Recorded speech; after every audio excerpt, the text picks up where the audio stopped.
Hi everyone, I'm Kate, the Almost Book Doctor, and welcome to my channel. Tonight I'm going to be doing a review of The Love Hypothesis by Ali Hazelwood.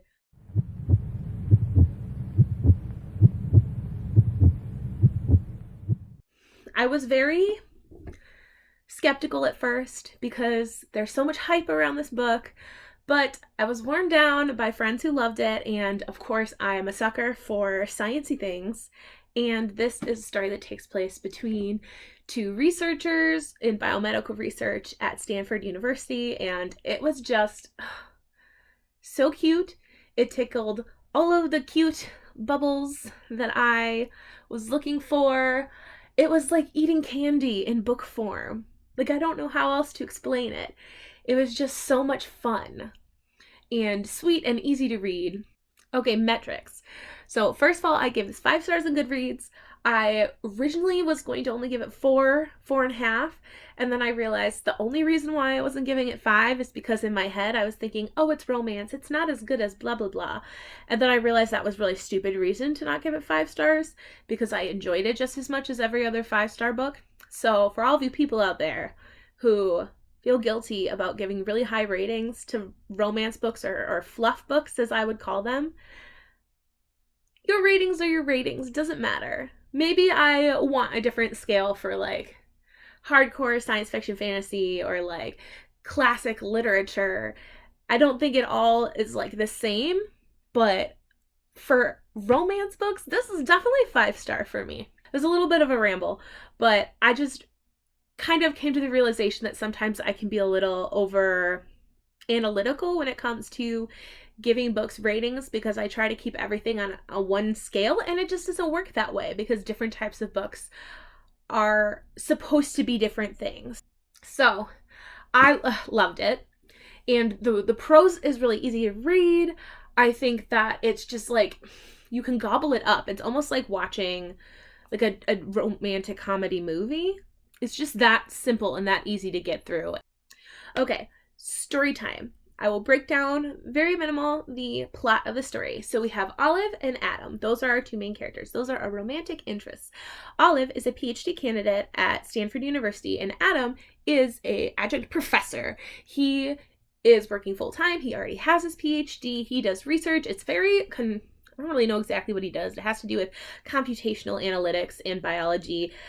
So he does a lot of the stats and that kind of stuff that's involved in research. And so he manages a lab, and he is very gruff.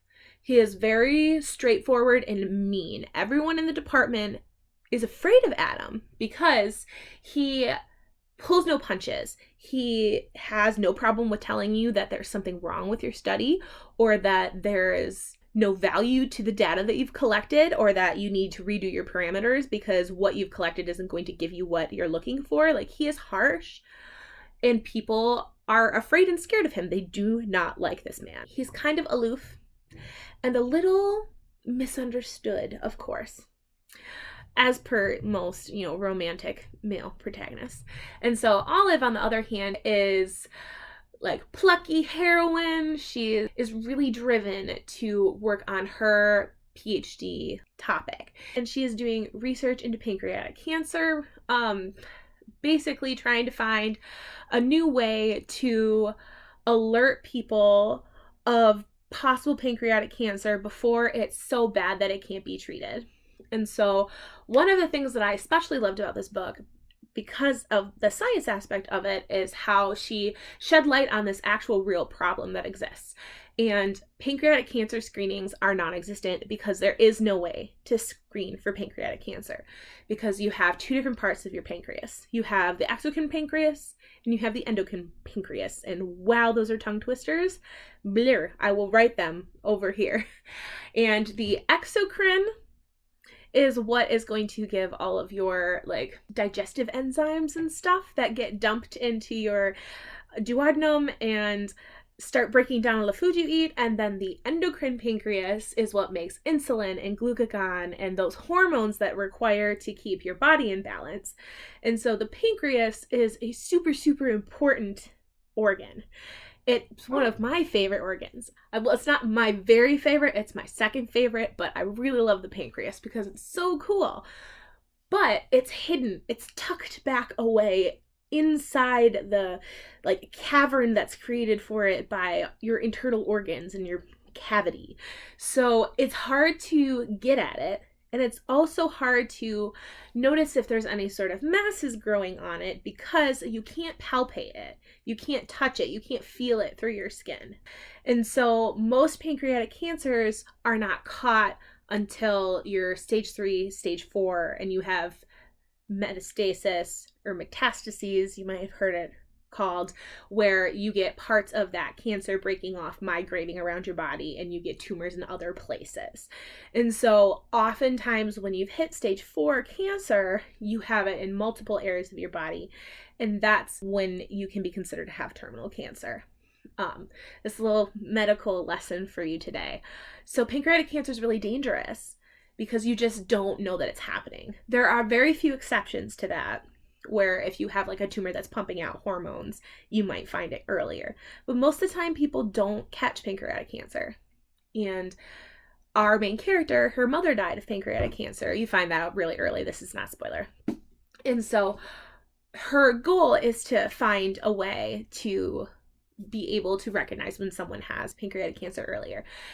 But getting back to the romance, Olive's best friend Anne, who is also a PhD candidate in the school, but in a slightly different area, she is in love with a boy. And this boy is a boy that Olive had been dating briefly, who she didn't really like all that much, but due to the girl code that Anne believes in, she doesn't feel comfortable saying, oh, I like Justin, I have feelings for him, can I date him, because she thinks he's off limits. And Olive says, I want my best friend to be happy, so I'll do whatever it takes to make my best friend happy.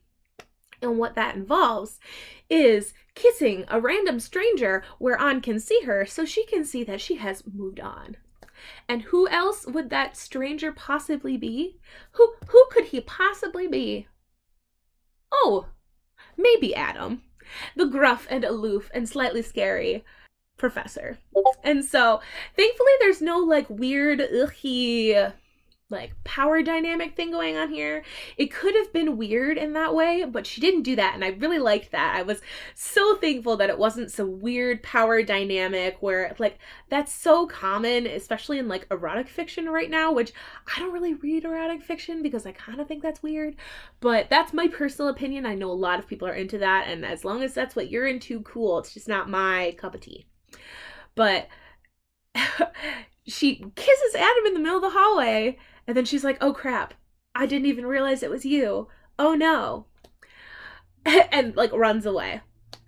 And so the story basically devolves into him and her agreeing to fake date so that Anne can be with Justin. And they'll fake date for a certain amount of time until Anne is comfortable with Justin and they can pretend to break up, and it seems like it was on the up and up. And then for Adam, he gets something out of it too, which I will let the book explain to you. And so this story is just really cute. I've never really read like the fake dating thing, which I know is really common. I've seen books with fake dating, but I haven't read one. And I feel like for a trope that seems like it would be super duper cheesy and awful, it really worked for me. Like this particular book, it really worked. I loved it. I loved it so much.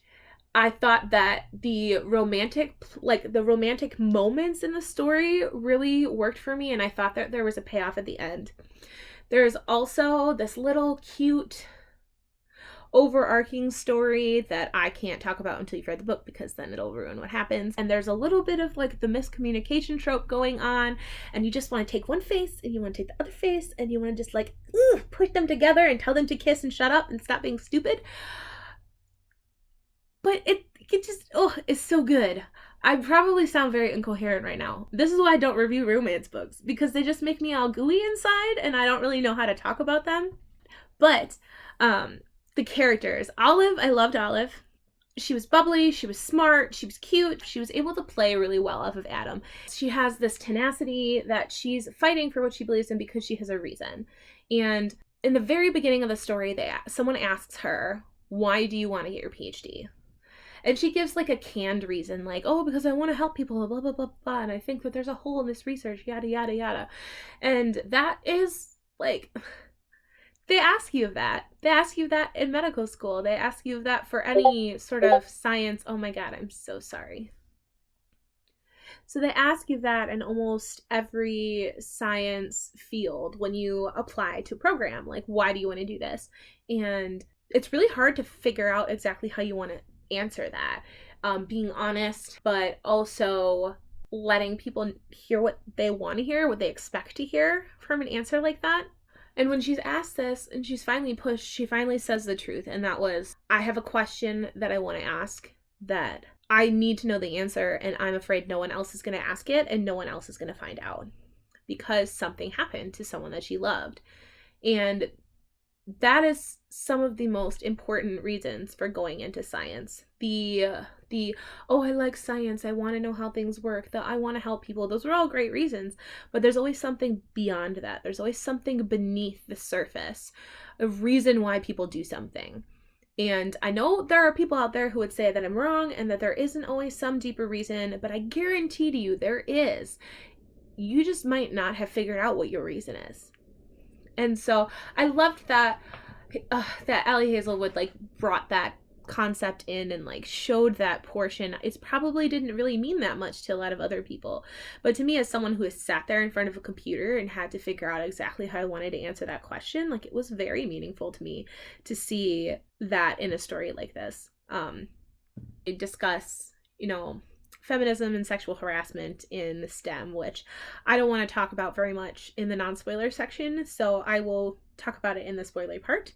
The spice level in this book is not very spicy, but I was still like, I'm not someone who reads a ton of spice, and so I was a little like during some of the chapters, but I mean, it's graphic, but it's not like super spicy.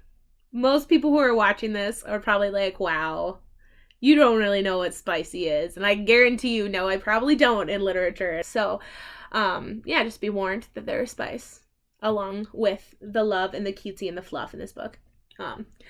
There is a lot of the protective man archetype, which I am totally into in books. Just the way that Adam is protective over Olive, like, I love that in the story. His broodiness and his secretiveness and his mystery and his like, he's like my perfect male protagonist. The dark hair, tall, the dark eyes, and he's Adam Driver. Let's just put the picture up there. He's Adam Driver, which is just chef's kiss. He has the moodiness, he has the broodiness, he has the just like deep dark but like big heart that he doesn't show anybody else because of reasons. It all worked for me. Everything about Adam worked for me. And I say he's Adam Driver because he literally is Adam Driver. And so you're probably wondering, why is she wearing a Star Wars shirt in this video? Why is she doing this? It doesn't have anything to do with this romance book. It does. Because, ladies and gentlemen, if there are any gentlemen watching this video, The Love Hypothesis is the best Star Wars fan fiction I have ever read. And yes, this was written as Kylo Ren Rey fan fiction.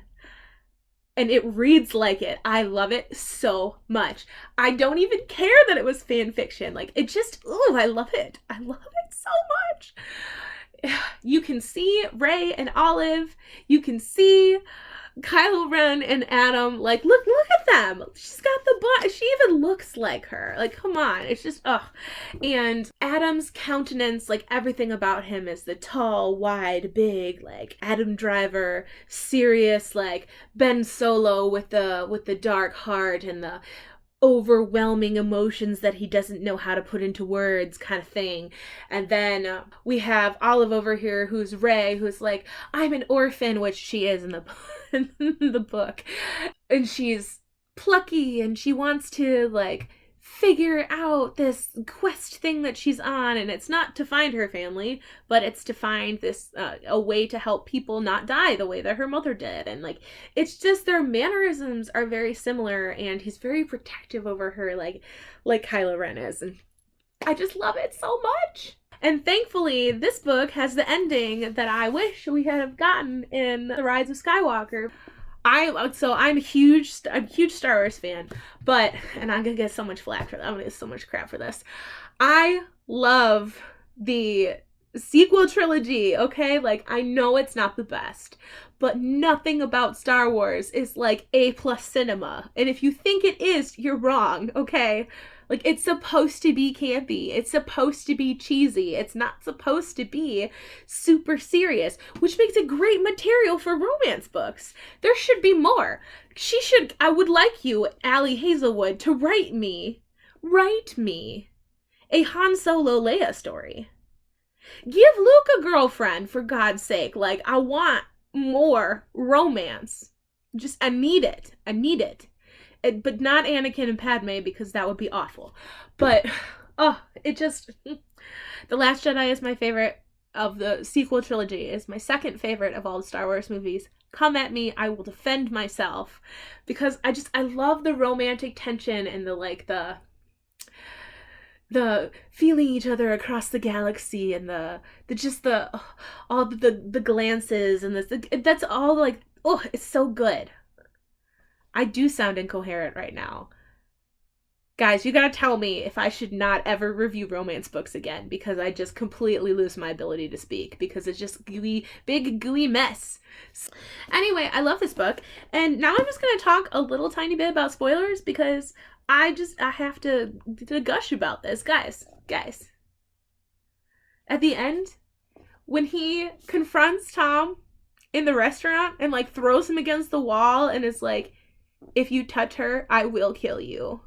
Like, I will kill you. I should kill you now. I was like, huh, Lord almighty, help me right now.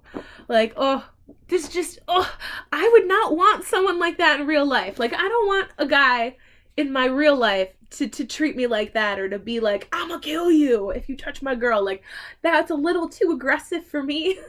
But in the story, it was just, it's so good.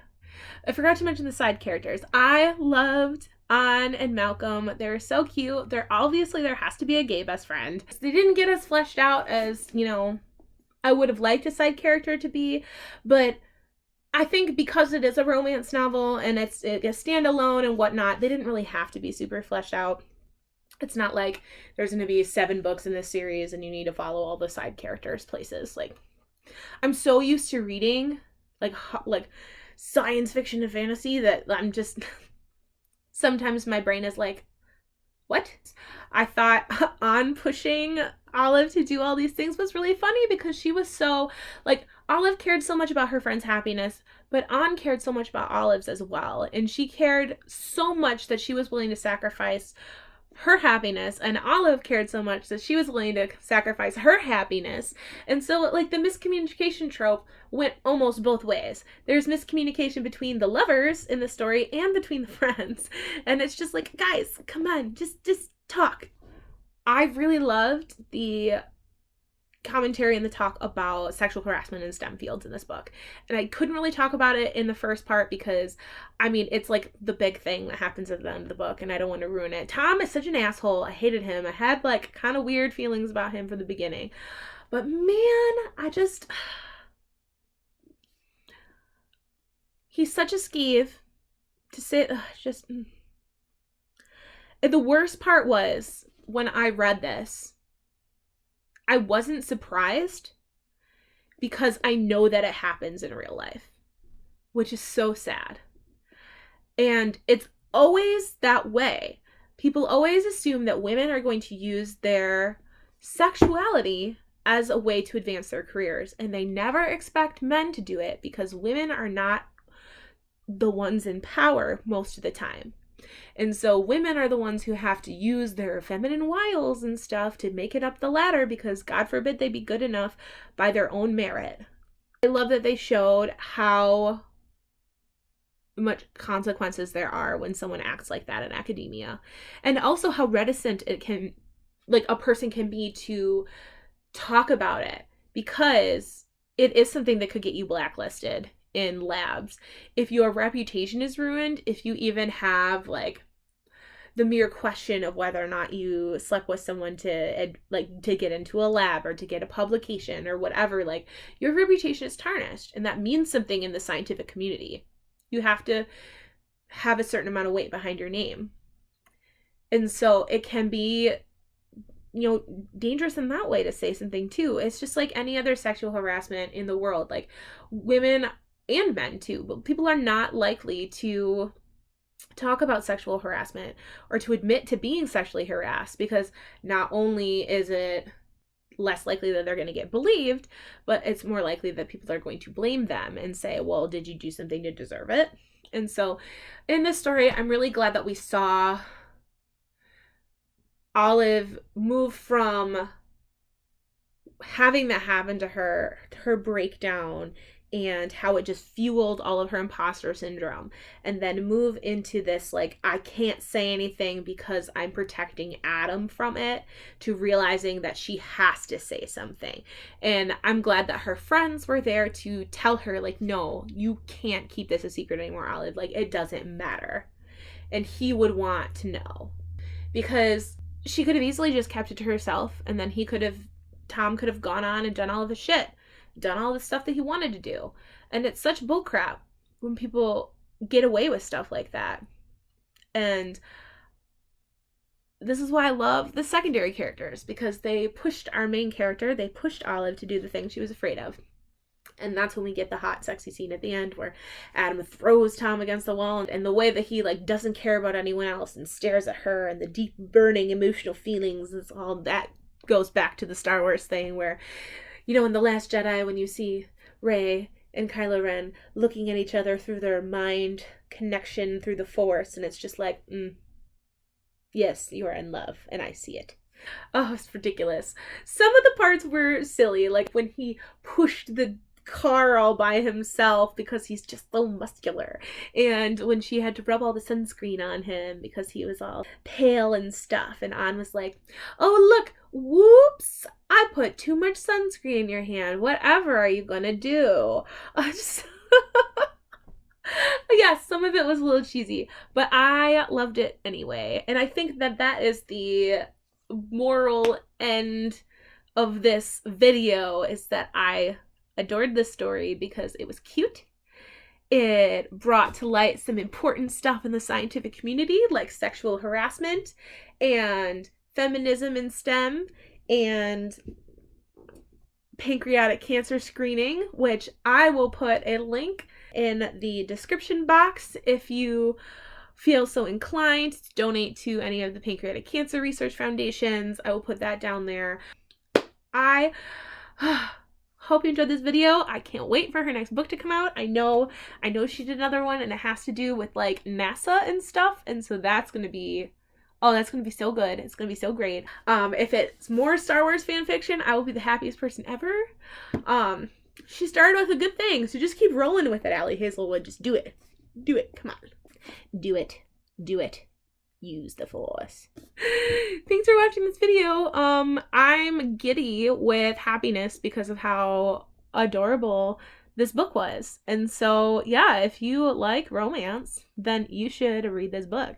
If you like Star Wars and aren't sure if you like romance, but like cute things, you should read this book. So have a wonderful night. Please like, comment, subscribe. Tell me what you thought about the love hypothesis. Just like gush with me in the comments because of how freaking adorable it is. Have a good night, guys. Bye.